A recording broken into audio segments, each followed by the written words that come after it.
Mr. President. Senator from Vermont. Mr. President, there has been a lot of attention and controversy attached to a recent action by the International Criminal Court, the ICC.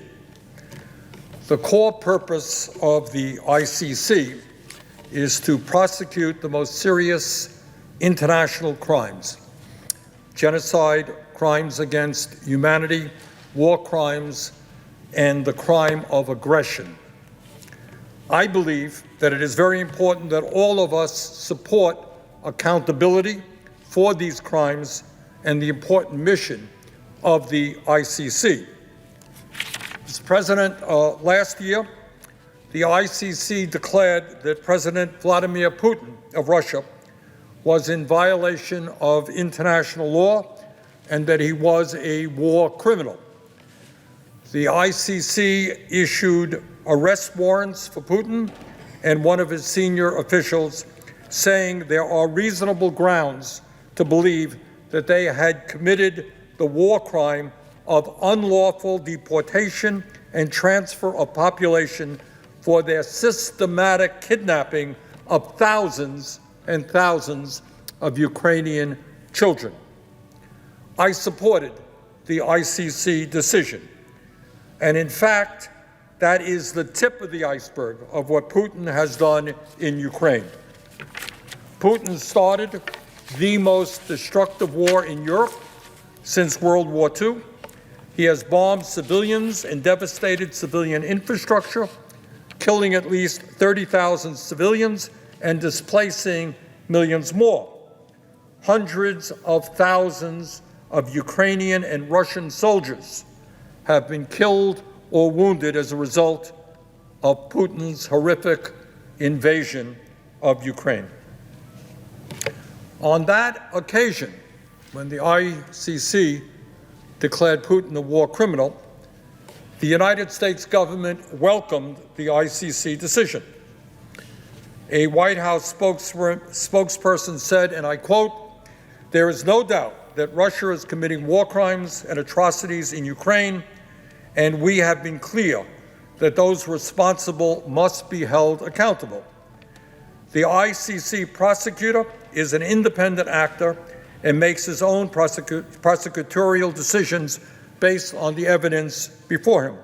We support accountability for perpetrators of war crimes," end of quote. That is what a U.S. government spokesman said in March 2023, and I agree. In my view, Mr. Putin is, in fact, a war criminal. Mr. President, we live in a world of increasing division, tension, and hostility. Around the globe, countries are dramatically increasing their military budgets. More countries are attempting to gain nuclear weapons and other dangerous weapon systems. It is in times like these that we most need international law. Without it, we will have an even more violent world where might makes right and war criminals can act with impunity.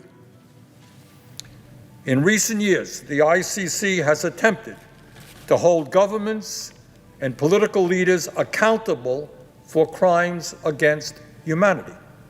That is what they do, and that is what they are supposed to do. All wars are terrible, and very often civilian casualties are unavoidable. But after the horrors of the Second World War, countries throughout the world came together to try to establish rules to govern the conduct of war and to limit civilian casualties. The ICC's role is to enforce these limits. Mr. President, yesterday the ICC prosecutor announced that he was requesting arrest warrants for 3 top Hamas leaders, including Yahya Sinwar, the group's leader in Gaza. To my mind, Sinwar and his Hamas accomplices are clearly war criminals. The horrific October 7th terrorist attack on Israel began this war and included the mass murder of 1,200 innocent men, women, and children, the taking of hundreds of hostages, and sexual violence against captives. These war crimes are well documented, and very few people would dispute the merits of those charges. Mr. President, the ICC prosecutor also asked for arrest warrants for Israeli Prime Minister Netanyahu and Defense Minister Gallant. The ICC charges focus on the use of starvation of civilians as a method of war, as well as international attacks against the civilian population. Those are the charges. The use of starvation of civilians as a method of war, clearly a war crime, as well as intentional attacks against the civilian population. Specifically, the prosecutor says that Netanyahu is responsible for, quote, depriving civilians of objects indispensable to their survival, including willfully impeding relief supplies as provided for under the Geneva Conventions, end quote. Now, many people here in the Beltway in Washington have responded negatively to this decision from the ICC prosecutor. It seems that some folks here were comfortable with what the ICC did in terms of Putin and in terms of Sinwar, but not with Netanyahu. Some have argued that it is unfair to compare the democratically elected head of the Israeli government to Putin, who runs an authoritarian system, or Sinwar, the head of a terrorist organization. But that is not what the ICC has done. In fact, the ICC prosecutor has looked at what each of these leaders has done, looked at their actions, and then compared those actions to established standards of international law. In other words, the ICC is not making some claim of equivalence, as some have charged, but is in fact holding both sides in this current war to the same standard. Yes, democratically elected officials can commit war crimes. Let me repeat, democratically elected officials can commit war crimes. The ICC is doing its job. It's doing what it is supposed to do.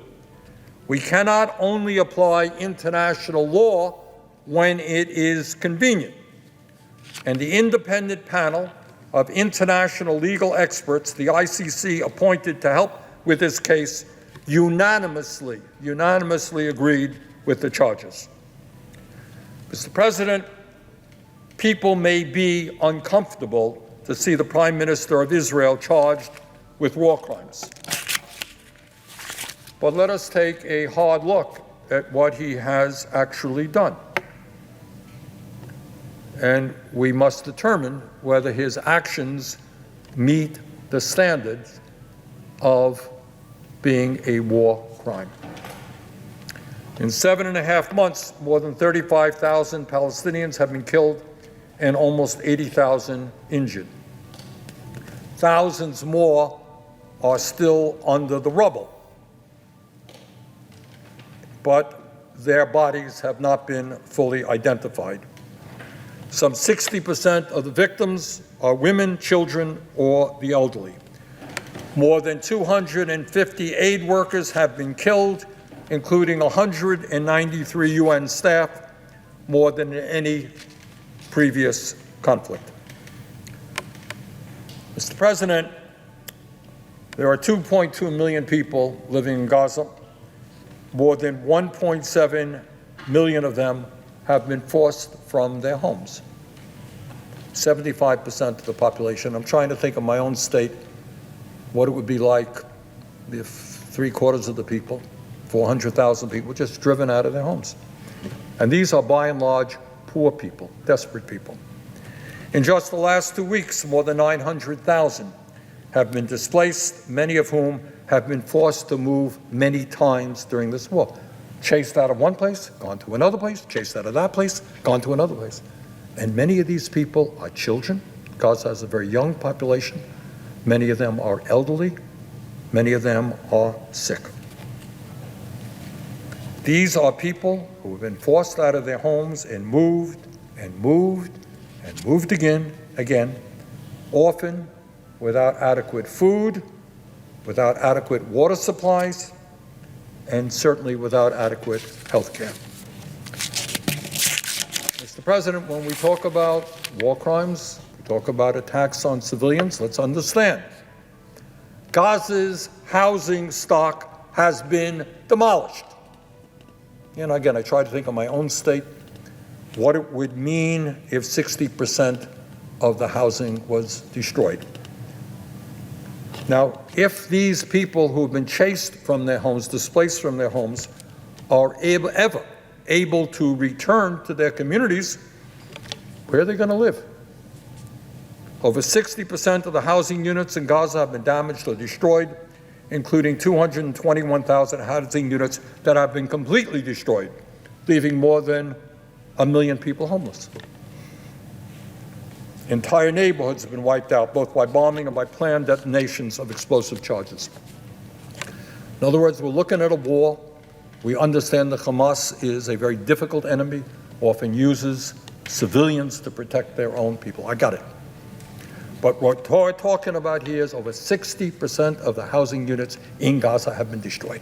Hard for me to believe that there was a terrorist in every one of those buildings. Israel has destroyed the civilian infrastructure of Gaza, wiped out their ability to have electricity. Virtually no electricity in Gaza right now, virtually no clean water, and raw sewage is running through the streets, spreading disease. Now, if that's not an attack on civilians, I don't know what is. The healthcare system in Gaza has been systematically annihilated. 21 hospitals have been made inoperable. In fact, of the 36 hospitals in Gaza, only 4 have not been damaged by bombardment. Only 4 out of 36 not damaged by bombardment, raided by the Israeli military, are closed.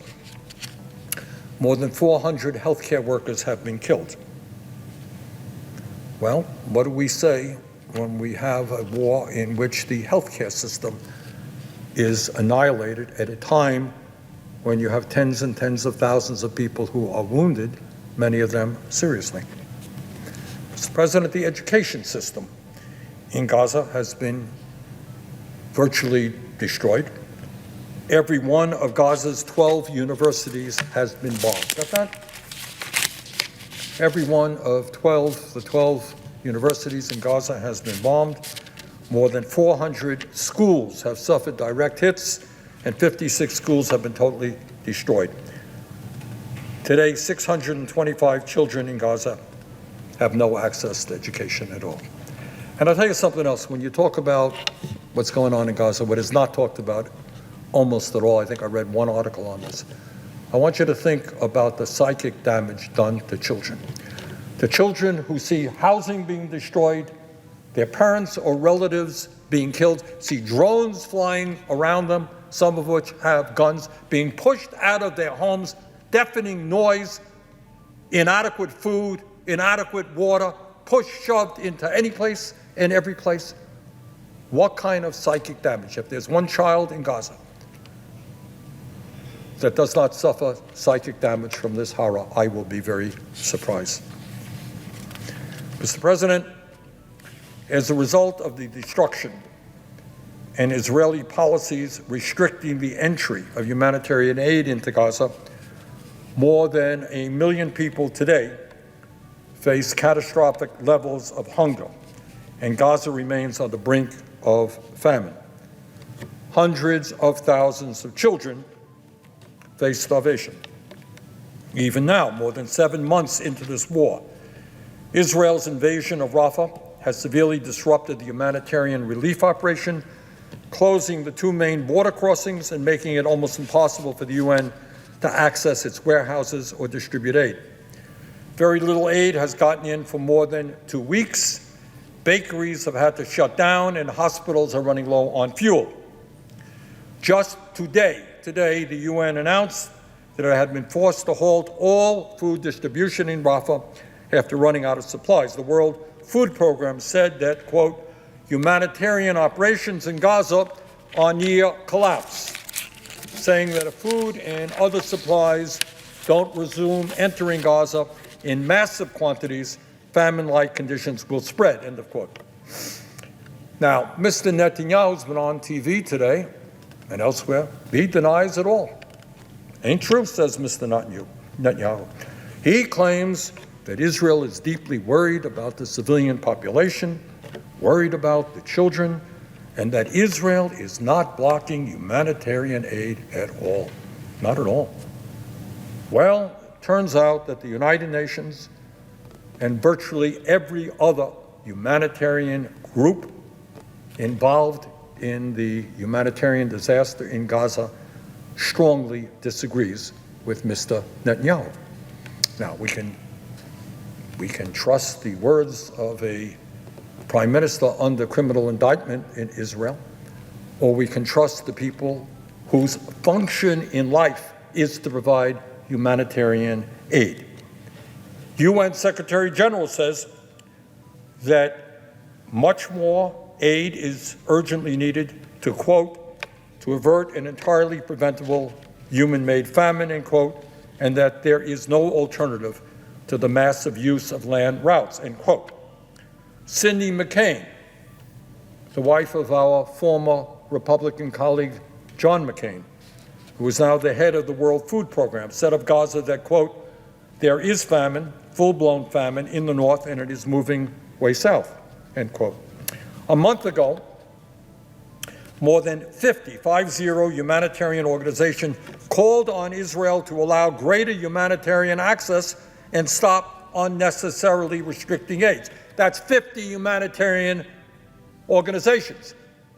Mr. Netanyahu says one thing, but 50 organizations who are desperately trying to get food to hungry people say something else, and let the world decide who is telling the truth. And this group of humanitarian organizations included Catholic Relief Services, CARE, Mercy Corps, Oxfam, Save the Children, Refugees International, and scores of other well-respected humanitarian organizations. They say that Netanyahu and his team have blocked humanitarian aid.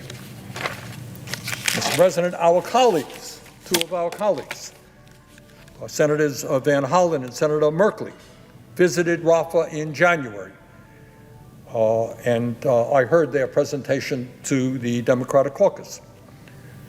Upset by the unreasonable Israeli restrictions on aid, they talked about trucks being inspected, sent back, that things that should have been allowed to get through were not allowed to get through.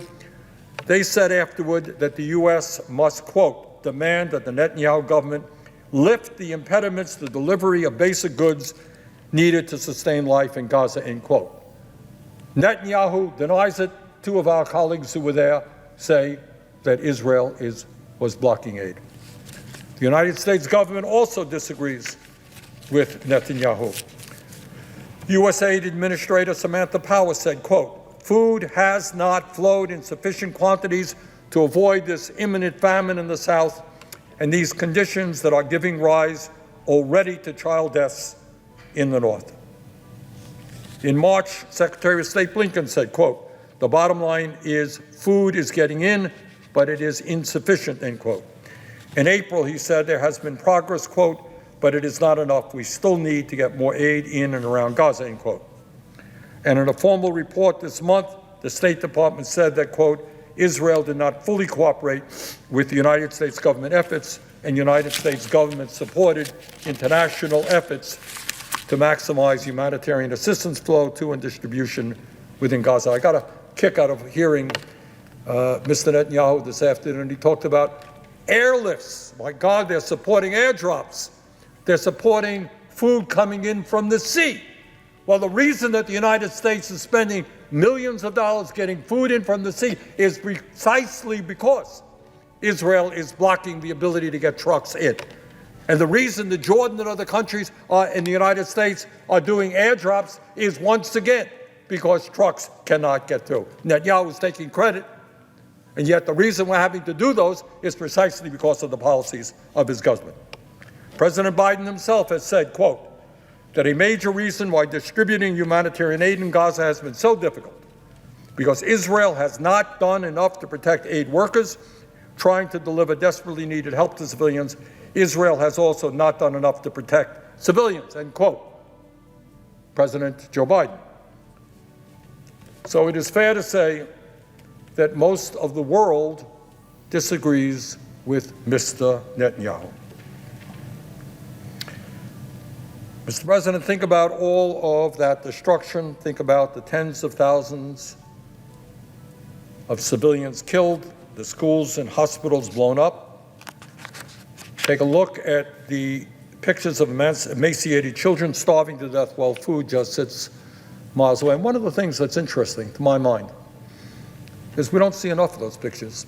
And maybe that has something to do with the fact that Israel, the Israeli military, has killed dozens and dozens and dozens of journalists. I just met with some journalists last week. A young man who happens to come from my own state of Vermont, who had no doubt that he was targeted along with other press people. Big press symbols on their coats, and they were attacked. He was slightly injured. One of his colleagues was killed. Another one was severely injured. Now, if you add all that stuff up, are these actions war crimes? Yeah, I believe that they are. I believe that there is substantial evidence that the extreme right-wing Israeli government, led by Netanyahu, has used starvation as a weapon of war and has clearly targeted civilians and civilian infrastructure. As I think we all agree, I certainly do, Israel had the right to defend itself against the Hamas terrorist attack of October 7th. But it did not, and this is where we get into the issue of war crimes. Yes, you have the right to defend yourselves. Yes, Israel has the right to go after Hamas. Very few people doubt that. But Netanyahu and his government do not have the right to wage an all-out war against the children, against the women, against the innocent people of Gaza. And for that, there must be consequences. What the ICC has done is important not only for the global community in the sense that we cannot allow the human race to descend to barbarity. Somebody has got to say, look, war is terrible. It's a little bit embarrassing as a human being that we have been at war for thousands of years, do not seem to make much progress in eliminating war. But if there is war, let us learn from what happened in the past and do our best to protect the women, the children, the innocent people. So Israel had a right to defend itself against a terrible enemy in Hamas, but it does not have the right to wage an all-out war against the people of Gaza. Now, what the ICC is doing is important for the world. It's to tell leaders all over the world, dictators, people in democratic countries, that if you go to war, you just cannot wage all-out war against civilians. That's what the ICC is doing. That's important. But it is also important, Mr. President, for those of us in the United States. Our nation claims to be the leader of the free world. And at our best, we try to mobilize countries to uphold international law and prevent crimes against humanity. That is what we do and have done. But, Mr. President, how will the United States be able to criticize any country in the world, whether it is Russia, China, Saudi Arabia, or anyone else, any other country in the world, if we pretend that what is happening in Gaza, if we actually believe what Netanyahu is saying? If we turn our backs and ignore the crimes against humanity that are being committed in Gaza right now, what credibility will we ever have in criticizing the actions of any country, no matter how terrible those actions may be? Because people will say, oh, really? You're attacking China or Turkey or anybody else? Really? You're really deeply concerned? But apparently, for Netanyahu, it's okay. We don't believe you. And I don't want to see this great country of ours be in that position. I want to see this country respected all over the world as a country that does believe in human rights, that does believe in international law. So the ICC, as I see it, is trying to uphold international law and minimum standards of decency. Our government should do no less. I yield the floor.